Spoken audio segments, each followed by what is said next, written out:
gourmet, whoever you are. Gourmand. Who's a gourmand?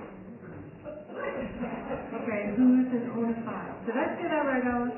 You could say onophile or inophile. Potato, potato. Okay, and regular journalist? Okay, a would-be food writer. Okay, we have a would-be wine writer. Okay, we have a diversity.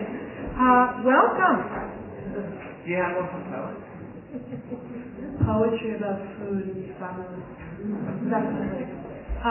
Welcome. Oh, by the way, I just want to say before we formally welcome you, feel free to get up and go get some more wine during the talk. In the spirit of bon vivant, this will be an evening of bon vivant. Welcome to the Deadline Club's first ever talk about food and wine writing with two of the nation's top writers, Alice Feiring and Melissa Clark.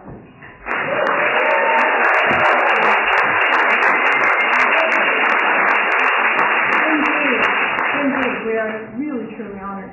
And I'm Jessica Seigel, NYU journalism professor and events chair of the Deadline Club. We are the largest chapter of the Society of Professional Journalists. And first, a huge thanks to our Deadline Club volunteers, Vanessa Alvarez and Izzy McMahon on video, former student journalist doing great stuff. Just meet her. And we have checking in. Thank you, Anna Madar, Linton Cesar, Mr. Monty. Thank you. I do.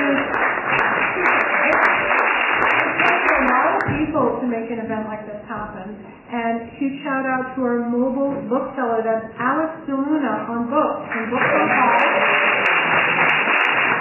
This, whether you're not the first time, urging you to buy the books, get them signed by Melissa and Alice. You'll have a chance to chat, get to sign it. Please don't make them shut those books home. And a huge thanks to Salmagundi Club, our longtime headquarters. Isn't it wonderful? When you join the Deadline Club, you also get club privileges, private dining downstairs, really odd creative events like this one, all kinds of wonderful things. So join the Deadline Club and you join the Salmagundi Club. Why is our talk tonight called Eat, Drink, Love Right? Tonight is all about the craft and art of writing about food and wine. While we'll talk about process and journalistic how-to as well, the thread that ties it all together is love. Now that may sound cliche. You heard the journalists like, I don't think so. We don't love anything. But Melissa and Alice's is true. Love of taste, smell, texture, food and wine, creation, and sharing their passions with others, with friends at the table, or with us readers in the word on the page. And it is about our love, too. Our love of writing and reading about the most ancient human need and the most ancient human pleasure. Except one. Okay. Let me do our introduction. By the way, I'm hugging this mic like this. I hope I don't look like a hunchback because you really have to be on top of it for sure. Alice Feiring. Alice? On my left, first, is recognized as one of the world's top natural wine experts and honestly an industry-changing voice that helps spur the rise of artisanal wine, the market, and our artisanal taste. She's written 6 books on the topic, and 3 of them are hogging Wine Enthusiast magazine's top 10 list of essential natural wine reading. Okay, that's 3 of 10. We can do percentages. Okay, she's been called opinionated and fiery. I think that was meant to be insult, opinionated women. But she's out firing. Okay, well, thank you very much. Okay, we obviously have some fans here. Fiery fans. And Alice, I must say, Alice is very polite, not to correct me. So I thank you very much. And by the way, I am not an onophile or an enophile. So if I make any mistakes about wine tonight, I count on this audience to set me straight. Where was I? Okay, I was like, I'm being heckled. Okay. Insult. But it was probably an insult or something like that. Oh, right, it was an insult. Oh, that gets to the line where I say, well, we hope she's opinionated and fiery. Can we get her? Her newest, most personal book is To Fall in Love Drink This, a memoir. I have spent the day finishing it up, and it is really an amazing read. It combines textured reporting and heartfelt coming-of-age stories with small vineyard forays and what to drink advice. It's an amazing combo. Her articles have appeared in numerous top publications, you know the name, the New York Times, the Wall Street Journal, many, many more, and her subscription newsletter, the Hiring line. Hiring line, which has a different connotation than hiring line, is read worldwide. Welcome, Alice. Melissa Clark. I want to tell you the sound of tapping walked through on the phone as I touched base with the famed New York Times food journalist. Known for simplifying gourmet tastes into easy-to-cook recipes with interesting ingredients.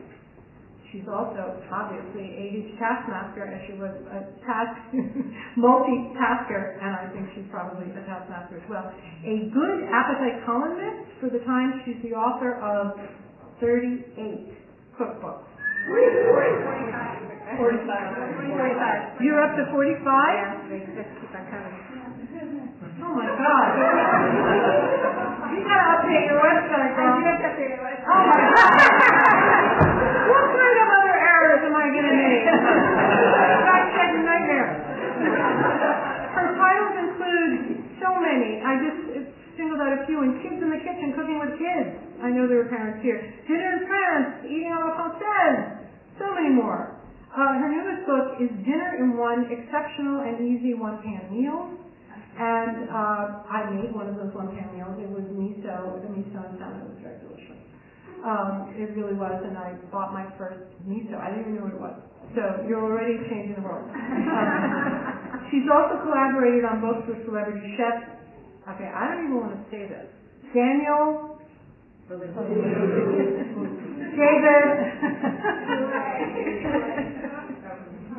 and the Blue Ribbon.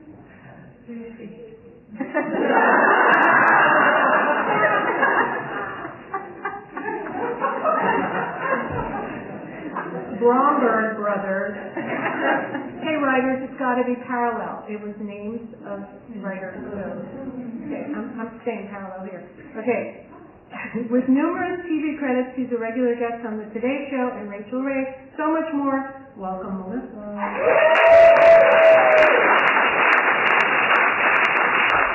All right, now I'm going to make a little venue switch.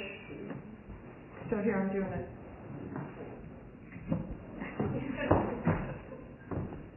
Yeah. That's very well.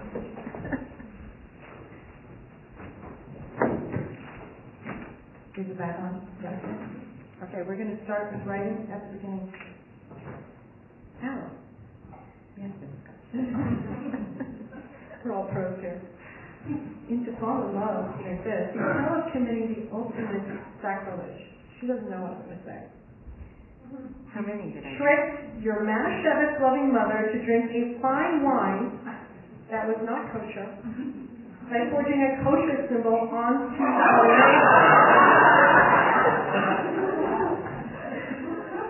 I flopped when I read that. Which came first? Your passion for wine or writing? And how did you get started? Well, I did start drinking wine before I started writing, since I was probably in a high chair. But my love for writing, but my writing, I don't know whether it was love for writing. I don't know when. Like I wrote my first novel. They're all unpublished, by the way. When I was 7 or 6, it was the Betsy Casey and Kid. Anybody remembers that? Like a 6-page little novel. I wish I could find it. I think it's really good. And then, I wrote very depressing suicidal poetry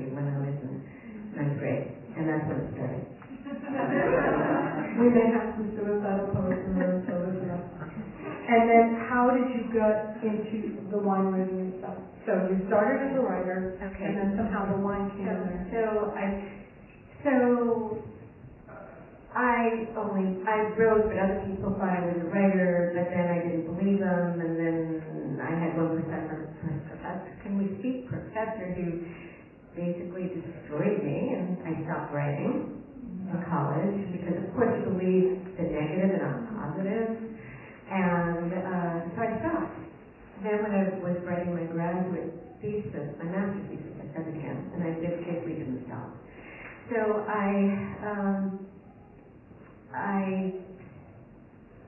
decided that I had to stop being a dance therapist. It took 10 years to figure that out. As it happens, I was living in Boston. I started tasting wine. I had a roommate who was into wine, and we had tastings at our house. Our apartment was twice a week. I knew something. I got to New York. Like, hi, New York City, I'm a writer. What the hell do I do until other things get published? Well, I'm going to be a journalist. That's going to support myself. That was one time I didn't believe when everybody told me that you couldn't do it. I said, I'm sure I can do it.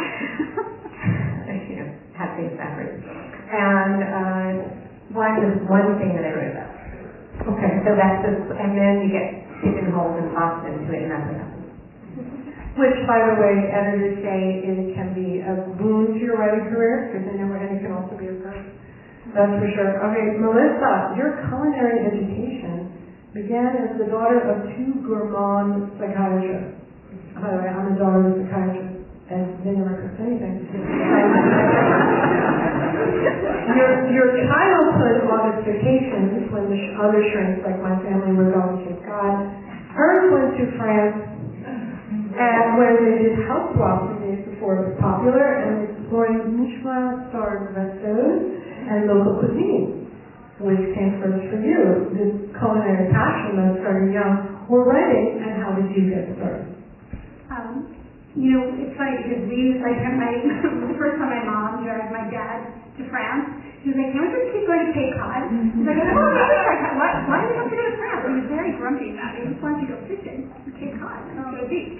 But then he got there, and my dad grew up kosher, and he was slowly learning to accept non-kosher food and really enjoy it. But by the time I got to France with my mom, they were like, "All right, you know what? This is our lifestyle now. This is what we do. We are psychiatrists during the day, and we are, French cook wannabes at night." And so our household was always just, we lived and breathed food. It was all food, all really great food all the time.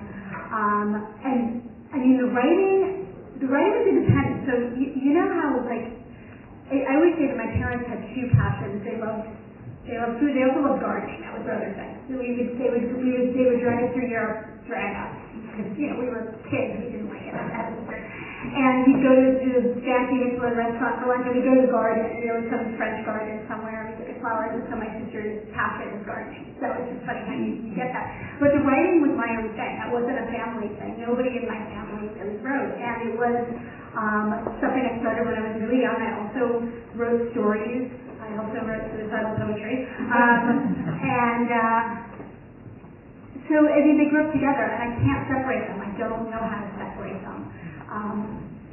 Sometimes I think, no matter what I write, food is just my lens, the way I see the world. It's just so much part of me that no matter what I'm writing, there is going to always be that theme there.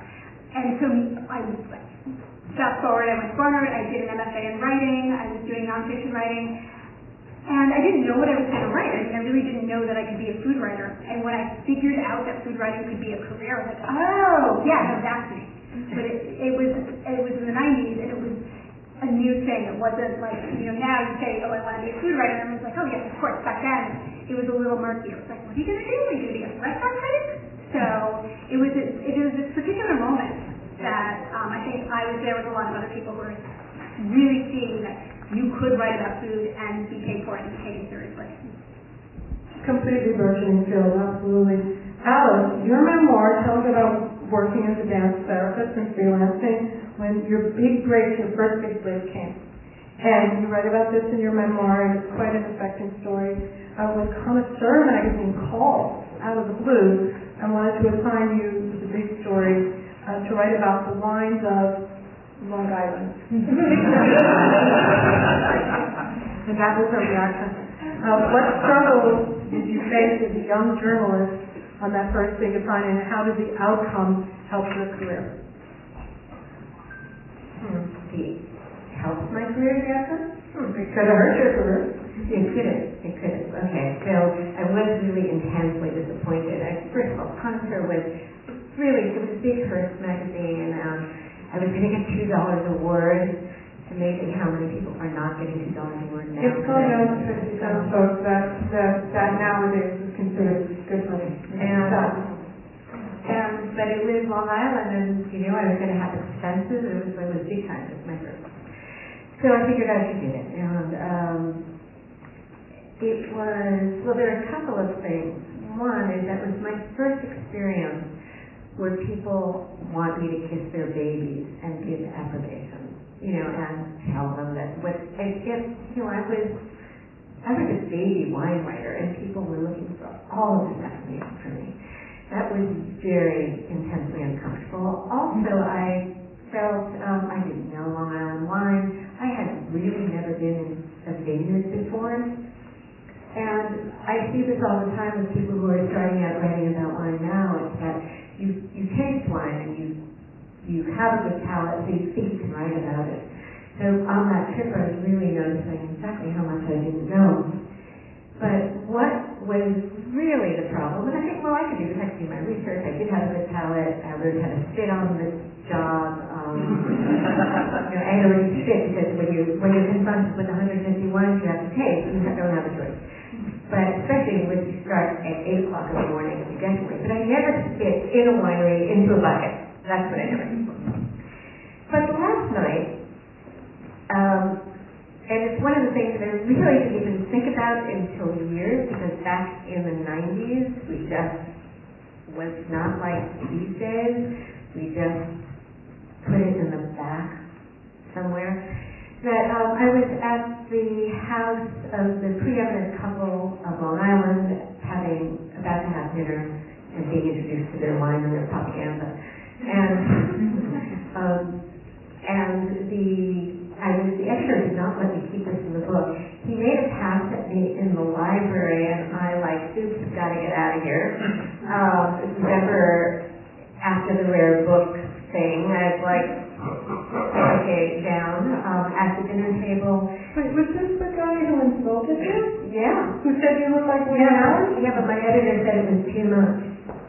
I know, right? So I'm telling you. So it's kind of an interesting thing. Wait, I'm sorry. Can we sit there and he insulted you to make the pass at you? No. It's not a coordinating, but that's later this whole story, right? So first, I rejected his pass as kindly as I possibly can, despite, oops, gotta go to the bathroom, that kind of thing.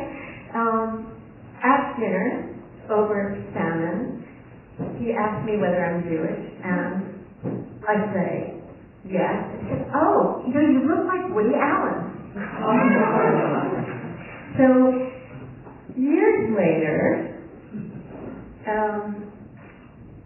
actually what's really funny is that it was 90s, and I had this very adorable vintage Hurricane lamb coat with a mink collar, and I just thought it was great. And I heard you're supposed to meet your editors, so, eye contact and they'll like you. And so I go to her and I deliver my manuscript. This was before email. And when I meet Eve Cloth, I realized I made a big mistake. And there I was, very downtown, like Canada was looking, and she was very hurt. And I thought that's why I never got any more work from Connoisseur. But years later, I was at lunch with, is this the story you wanted me to tell? Well, keep going. I think there's not the audio. Okay, so I heard stories of young people and older people starting out need to hear, and my students just the other day wanted to know how to deal with a man making a pass or complimenting them, and I said, just say, oh, people say that, and move on. All right, so that's why I was at lunch with the editor, Thomas forgot his last name, who had then moved on to the Met, and talking to him, I said, oh yeah, I remember that story. And he said, you know, guy's name Alice said, you know, that girl, she knew nothing about wine. And obviously they were very connoisseur people. There was a connection to get that. They belonged in connoisseur. I probably did not. But it really took me years later. And maybe because I needed it so much, and it is really difficult when you feel you need that, so you can't really kick somebody in the balls and like go away, right? So that I realized that he really was trying to ruin my career. And I did not put it together in that moment. I was just furious and ashamed and angry. It took decades to be able to tell that story, and I didn't tell it until now. Wow. And do you think he was trying to do that because you rejected his past? I think he was trying to control the story. And I think that he could tell that I did not think his wine was amazing, and that I probably thought he was kind of bullshit. His wife was a different story. She was the real thing.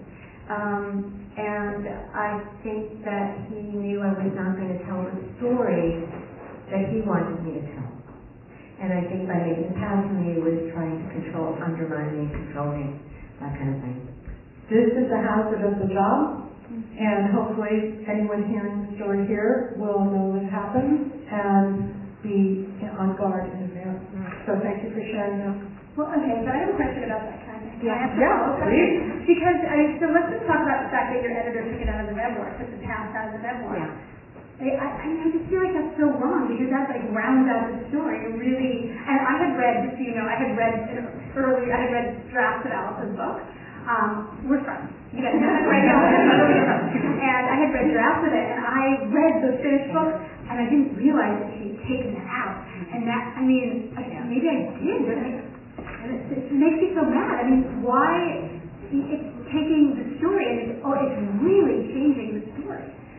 Yeah, well, on the other side of it, I get to tell the story at least like this. But it was really weird. Is it too much? And it was funny that as a reader, and then I'm thinking, well, as a writer, that if it's really too much, did I not do it well enough? Who thinks you should put it back in the next edition? Okay, I think the audience has spoken. And by the way, this was not amongst my prepared questions, so we're going to go with the goal that is fun before us.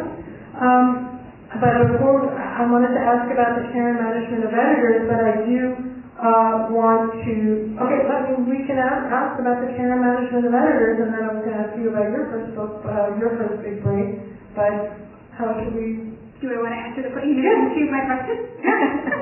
Care and management of editors, or let's talk about care and management of editors. I think that's on the table here, because this is an instance where you weren't able to push through. Right.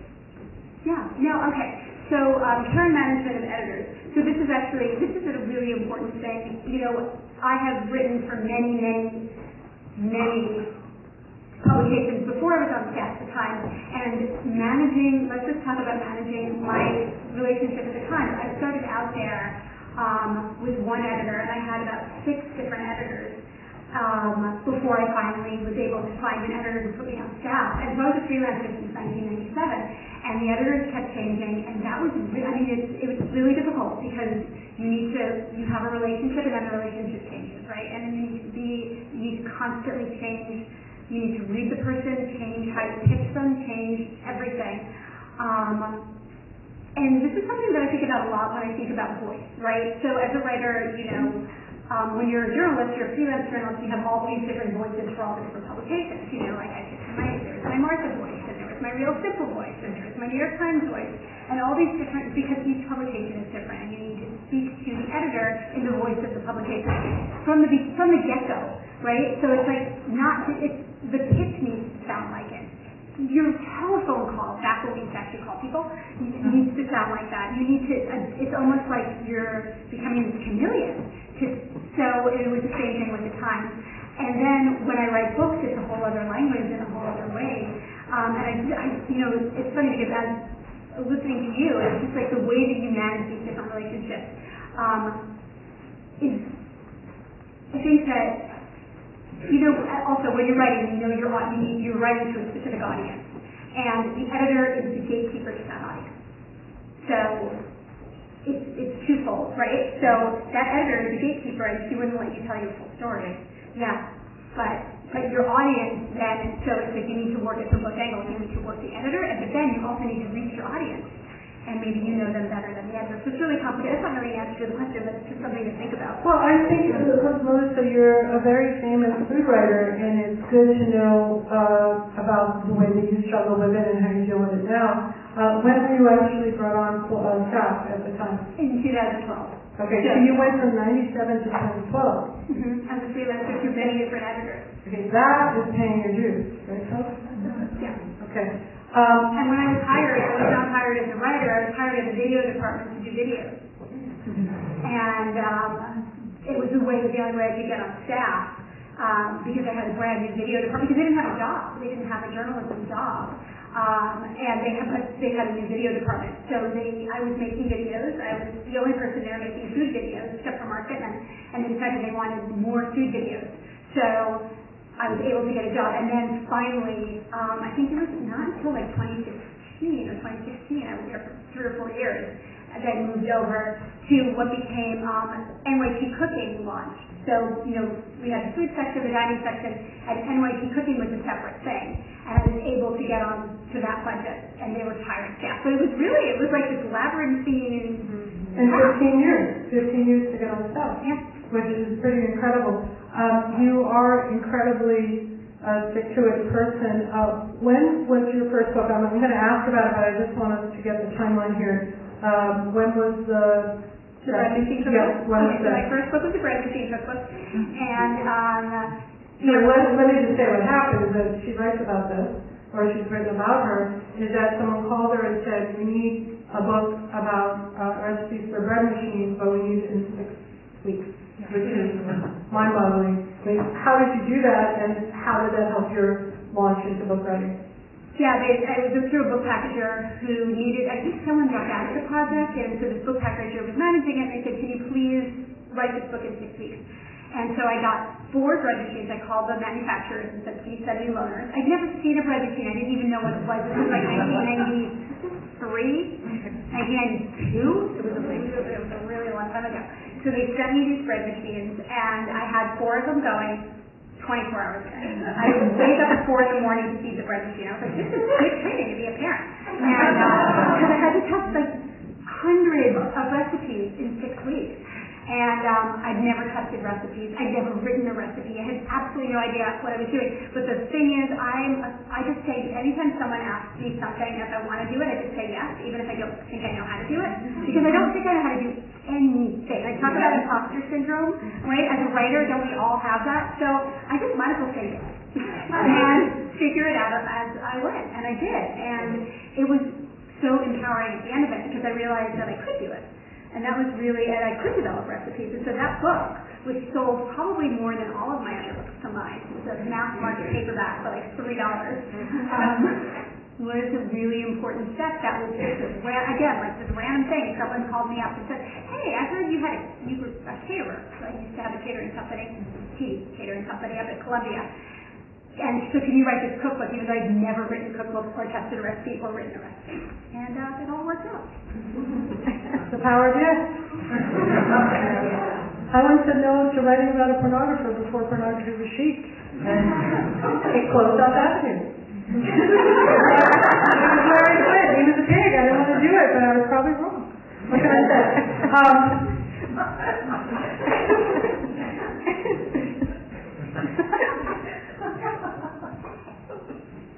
Okay, let's talk about their books today that you're going to see on sale there. Let's do. I mean, we were having a good talk, but let's do the hard work here. Okay, Melissa, in Dinner in One, you describe your early days as a restaurant coquette girl. He would dip into the kitchen to observe, shocked by how many pans and utensils professional chefs were using, and this is the same when you collaborated with all those famous people. But they were always followed by an army of dishwashers. And you said, okay, I got to simplify this, which you've been doing all along for the rest of us. Thank you. And in dinner and lunch, it's about cooking in one pan, one pot, minimizing dishes. Why this book now? And what was the challenge for you in structuring it basically around types of pots and pans? Okay, well, the pots and pans was my editor's idea. So can you do you need a one pot book, can you do that? And I love the challenge of the one vessel. It's like a haiku. It's like, how do I get the greatest amount of flavor with the fewest dishes and the fewest ingredients in the least amount of time? So that's fun. Like, to me, I like puzzles. I thought that was fun. And the reason I did it now was the pandemic. I was, like all of us, all of a sudden, we're all in our houses. Instead of cooking dinner, 4 times a week, 5 times a week, which is fun, I was cooking 3 meals a day, 7 days a week, like all of us. And not just 3 meals a day. I was like, I don't know why I did this, but I would make my husband lunch, and then I would make my daughter lunch, and there were 2 separate lunches. Exactly. I was crazy. I was also like in hyper caretaking mode because I was so freaked out about the pandemic. So there I was with all of these dishes, making all of these meals.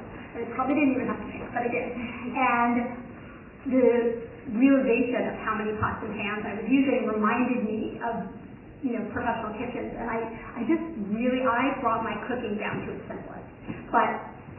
So I'm doing that. It's got to be simple. But at the same time, dinner was my life raft. Every night it was like, oh my God, it's 6 o'clock. I need a cocktail and I need dinner. I need something delicious. It was really this panic of, I need to feed myself something.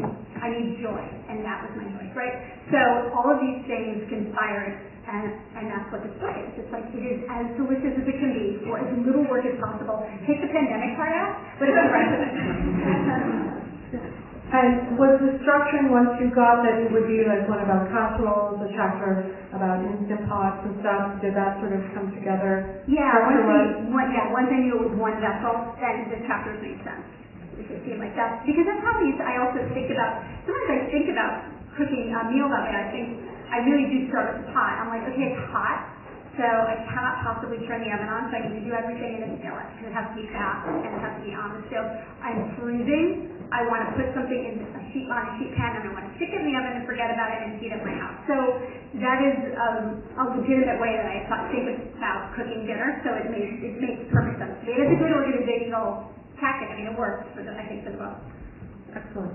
Alice, and to follow up with this, you tell how you went from being a shy yeshiva girl from a troubled home to love ups and downs, and even an encounter with a serial killer, all mixed with wine advice and reporting and connected to emotions and feel of wine. It's multi-layered, it's deeply personal yet informative. Why this memoir, and how did you put it together? I mean, you didn't call it. So it started with an essay that I did about drinking alone during the pandemic that ended up in New York Magazine, probably in, I think it was April 2020. And my agent said, the way your editor said they wanted this book, my agent said, I want a book of essays. And I was like, well, I want a book of essays too, because that's what I love writing. But nobody will buy a book of essays. They just shut up and write it. So I did. I felt the only way that I could organize it was through a memoir. The only way that I could, it's my life. And then how to do it. So 15 essays. I don't think that my life is particularly interesting if I wrote it in a very, very linear way. It's my life, so no one cares. But there are elements of my life that I thought made for good stories and had something to do with who I'm basically known for somebody who took on the wine world, so somebody who is that troublemaker. So how did I become that person? I'm still wondering how I became that person. So I basically wrote this to try to figure it out. And then another editorial thing I had to. If it had been my brothers, I would not have had the wine component. So every essay has a wine essay. But because I've become known for who I am, there was no way I could write a memoir without it having a wine component. So I had to make it palatable for myself. and that was basically making another essay, teasing out the one wine element in the book and creating just not really an essay about the wine, but about something that meant something to me, and it just happened in wine. How did I actually put it together? Sometimes I don't know. My process is, I think, unlike yours. It's like I don't know. I like go into this. I do not know how I ended up writing it. So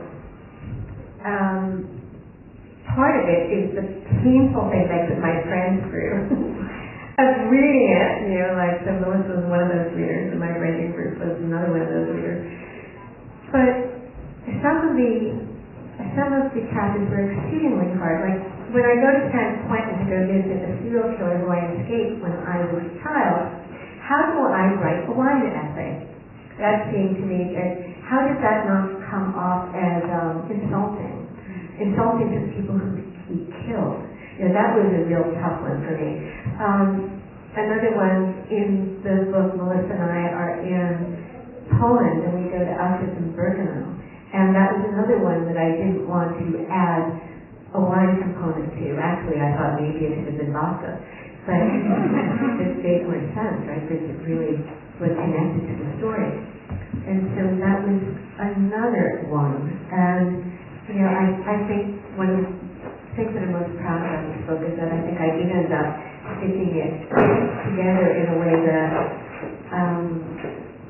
was unexpected and imaginative. And even though people say there's wine advice in there are no wine recommendations, but it's a book that you end up learning something about wine and why wine matters in culture and to people, even if you never thought you cared about wine. So that's a rambling explanation. It actually is really informative about showing how did you become an iconoclast. You took on the whole wine industry, how that was formed. And I just want to say there were some things in there that were very effective. I'm not a wine person, and you're connecting your early introduction to smells by your beloved grandfather, who was connected, he was very religious and connected to the Jewish mysticism, which puts the sense of smell as the highest, on the highest plane above even wisdom, actually touched me and helped me start to feel your love of wine. So I think you can get that from the book, and I want to segue right into controversy. For both of you, controversy and challenges, and then we're going to open it to the audience. Alice, you went up against the wine industry, the powerful powers that be, in your book, The Battle for Love and Wine, and become known for that. The battle stood up there, right? You did? Here's a subtitle. After the firing, I was afraid of The Battle for Wine and Love, or I Saved the World from Parkerization. Okay, and this guy's Parkerization was a man named Robert Parker, who at the time was the uber critic who ran the numbers system. They had a 1 through 100 rating, which you may have seen in your past. I haven't seen it so much lately, that gave a wine a number, and that determined how good it was. And she was like, that is the biggest pack of baloney. And it's affecting the way wines are made, because people are aiming to reach this guy's taste to get a high number, and it was big and bombastic, big wines, the ones with the big Merlot, the big Cabernet. And that caused, there was a real backlash. How did that backlash and controversy that surrounded it affect your career and you? Well, it's probably a really good thing that social media wasn't the attack dog that it is now, back in 2008 when the book came out. I have no activist. That is really something terrifying to think about. But it was very polarizing, so I basically took on the sacred cow of wine writing, because I felt that he was totally destroying the kind of wines that we love to drink. And something had to be done. So I was in all these events with fellow wine journalists, and they would grouse about the effect of the wine world, but nobody would write about it. There I was, searching for my first book. And I write a proposal about something, a reported, like really just like a reported book on this topic. And one agent, like basically was looking for an agent, well, I really thought this had potential, but this is not the book you wanted to write. And at that moment I realized that she was right, this is not the book that I wanted to write. The book that I wanted to write, I felt I didn't have the nerve to write, which is a book in my own voice to take this on. And actually, when I was writing the proposal, and we were sitting outside on Milano's, on a bench outside of Milano's, and Melissa gave me the best piece of advice to write a proposal ever, and I will share it with you. You write a proposal as if your editor is going to be the stupidest person in the world if they let it go. You basically take that idea and you strangle it, and you make sure it sounds so fucking hot that they have to buy it. And fabulous. I mean, that's the way you do. So I grew into my own voice. I basically owned it, and I just, okay, now, I wrote the book. What happened afterwards was it made my reputation, but ended my wine writing career for magazines for a while. And that was a really tough take. Here was, it was a James Beard Award winner, that's one of the things that kind of meant something, and magazines I was too hot to touch. So I wrote another book, and that's what happened. And eventually it kind of worked out. Kind of. But sometimes great writer. Yeah. Great writer. I have still my own stories in the cradle because I was not this brave. So bravo. And by the way, I know that your newsletter came out of that. The Feiring line, which is better than the Feiring line. Okay. Melissa, you are really a very well-liked journalist, and you write books that are meaning to be pleasing to us people like me. I was so glad to have an easy book and go by the miso for the first time and feel like I had someone who wasn't trying to trip me up. For you, and you have a family and a thriving writing career. For you, what have been the real challenges for you, or a challenge for you that we can learn from here as people interested in writing about food and wine? I think at the beginning, I feel like everything is always challenging. It's like every time you do something slightly new, it's challenging. I'm trying to think of a takeaway for you guys. You could turn that into advice. Yeah, no, I mean, honestly, I feel like I do feel like I sort of had the opposite career from Alice's, because I feel like the way that I succeeded was I always said yes. I always handed the damn thing in on time, most of the time. When my editor came to me for rewrites, I bit my tongue and I did them, no matter how much I didn't want to do them. I made myself the person that any editor would not be afraid to call to say, we need you to redo this entire piece. And that's valuable. Like, I was agreeable. I also was chatty. I am chatty. And you want to be the person that your editor wants to call. That's what you want to be. You want to be, and this is good for TV too. When I first started doing TV, I was so nervous. I was so like, oh my God, am I going to do it wrong? Am I going to leave out a step? And I realized at some point none of that matters.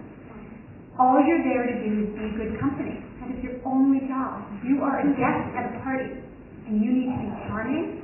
If you leave out the chicken from your chicken dish, it doesn't matter. You just laugh back there.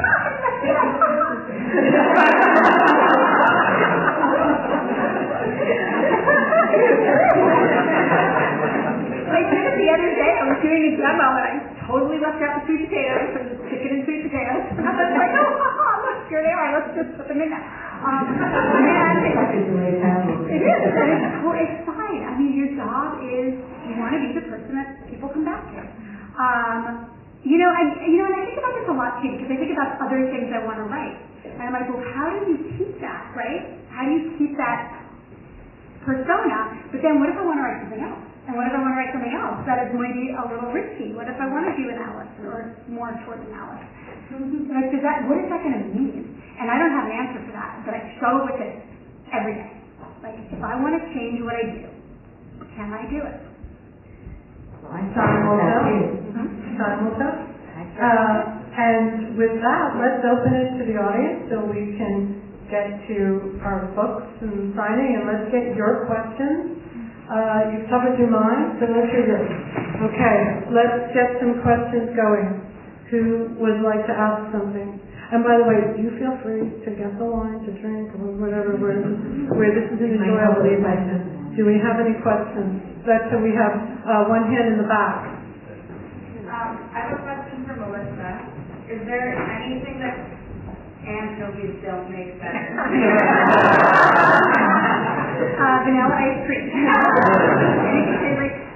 You know, I'm hard pressed to say that. No, I think anchovies have their place.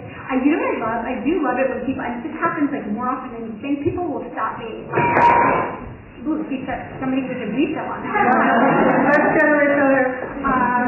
And they'll say, oh, I never liked anchovies until I started cooking your recipes. And that makes me happy. So I would say, most places, if you think an anchovy's going to be good, it's probably Good advice. On the far left. Hi, I'm a big fan of food and wine, but I guess like tonight, I just really want to know how you guys became friends. Ooh, very nice. This is very nice on my list, but I cut it out. Thank you for having me on.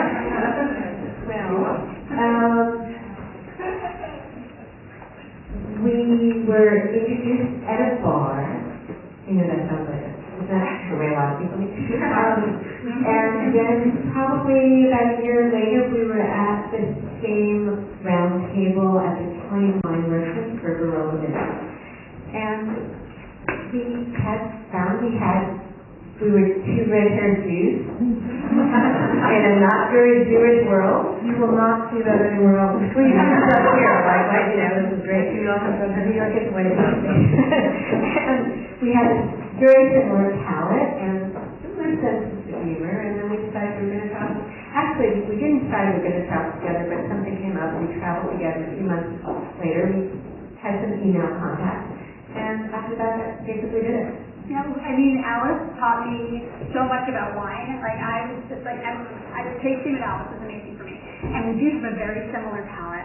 And we were great. We sort of most more of each other for years in Europe than we did at home. It was like we had to go away and hang out together. Yeah. And there are some people you just travel really well. And so not only did we have similar palates and love just dissecting flavors or whatever, but completely similar rhythms. Okay, alone time, work was essential. Work, shop, drink, go home, drink, and it was like, it was just perfect. So that was before I had kids, that was before. Now we're here, so we see each other more here now, over there. But we'll take that. I think we can see the nature of the friendship here, and it's very special. Do we have any questions over here? Yes. Okay. I had a question about the ratio of pitches to assignments you get in your career, and if you speak a little bit about what you prefer or prefer. Ooh, that's a good one.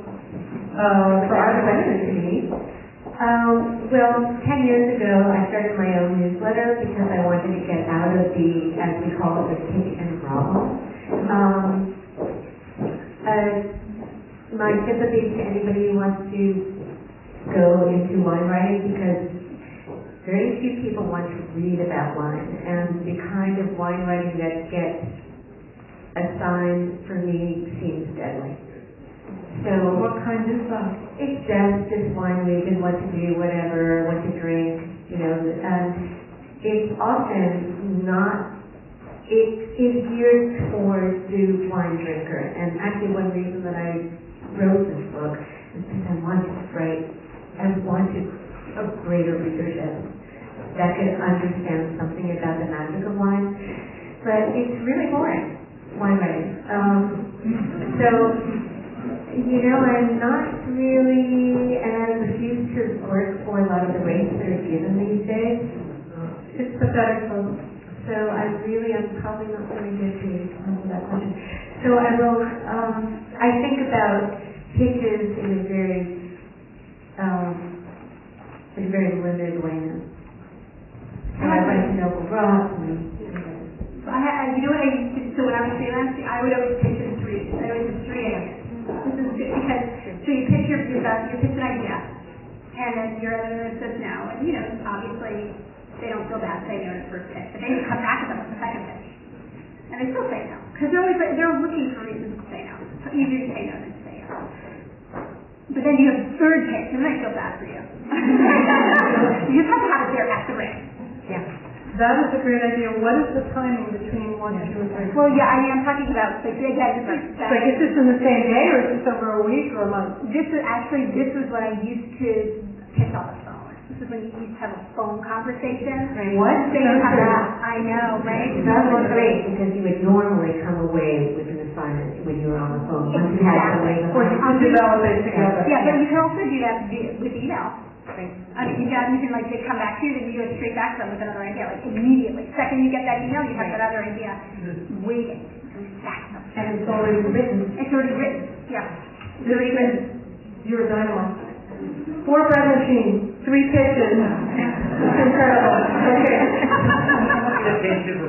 I need to lie down. Yeah. All right, we have a question right here. Just piggybacking on Alice's remarks about people not generally, or a lot of people not loving the idea of reading a book about wine, and you two talked about doing a book together. What an idea! I know that I would love to understand the relationship between all the wonderful recipes and ideas that I get from Melissa and my conversations with her on Instagram. She so graciously acknowledges me. I would love to have little snippets in there of Alice's advice, not just on pairing, but just the relationship of how wine works with a meal.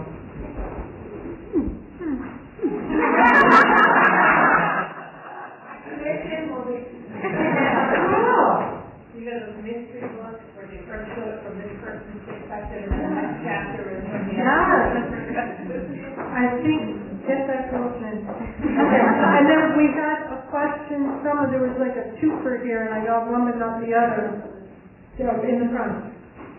I want to start with a note of gratitude. I'm an independent bookseller out in Connecticut, and I'm so grateful for you both putting such good substantive books into the world. I have a question about interviewing. So during the pandemic, Zoom events became more and more things. Melissa, you actually graciously did one with our store with Stocks of Pen. That was one of the fun. It was when we were all learning about ring lights and such things. But I'm curious to know, you do a lot of these panels and you do a lot of conversations. What are the questions or a question that you really are happy when people are asking, and what is the question or the topic that drives you crazy when you're interviewed that you don't want to be asked? That's a great question. That is the best question of the night. That is a great question. Alice? That is a good question, but why do I hate being asked that? I hate being asked what my favorite wine is. Melissa, you told me once you would hate this one. I did. You didn't even say it. Yeah, you I didn't bring it up. That's right. I really hate being asked about Thanksgiving. I really don't like turkey. Okay, sorry. No, but the question for interviews that I don't like being asked is, and it's not that I don't, it's a hard question, it's just hard to put your finger on the answer, is how do I get my inspiration?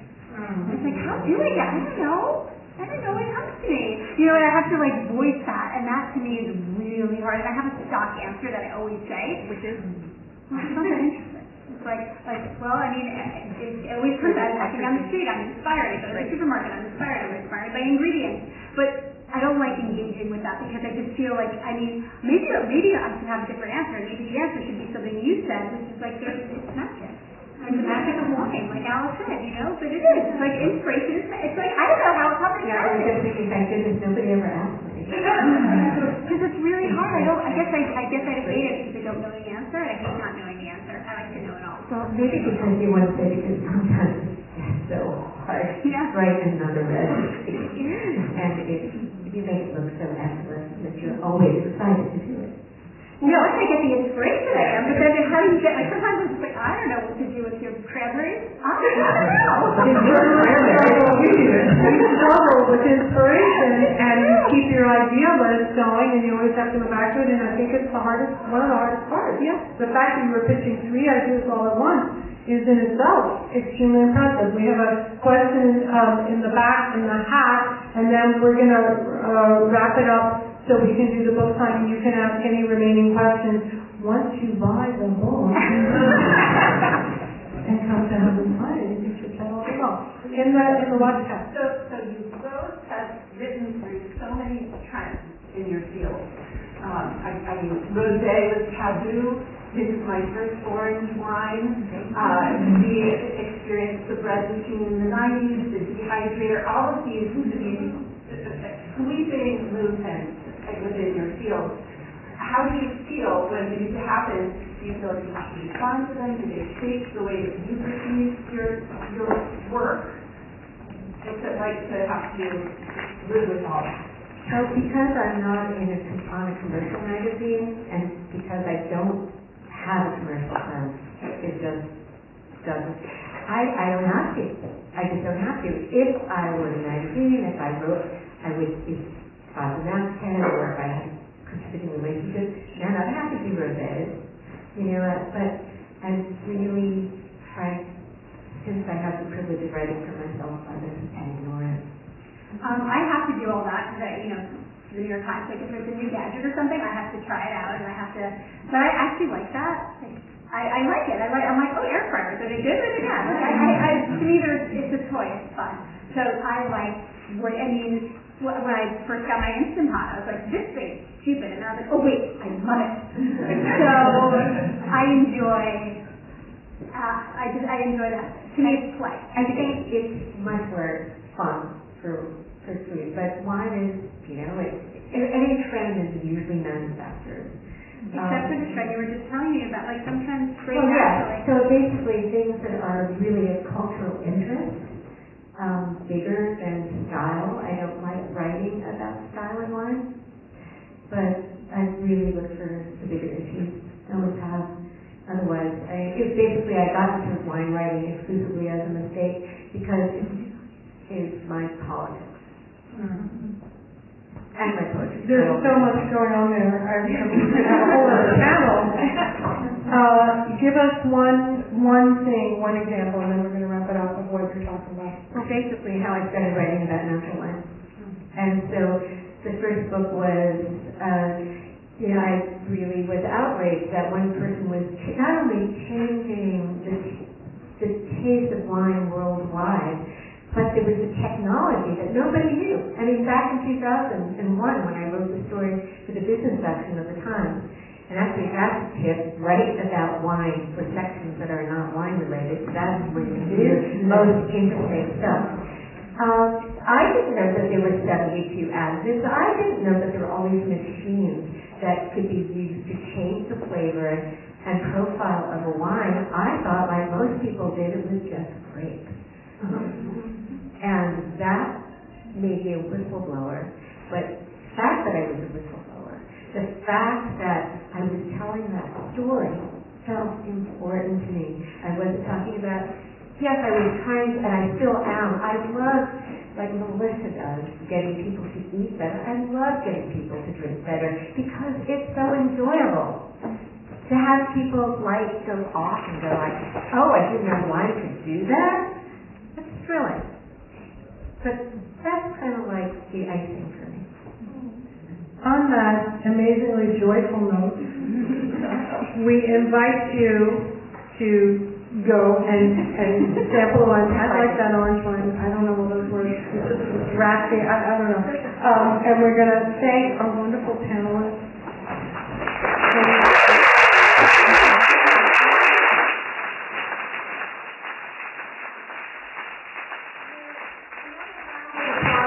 For our Deadline Club volunteers. volunteers who made this happen.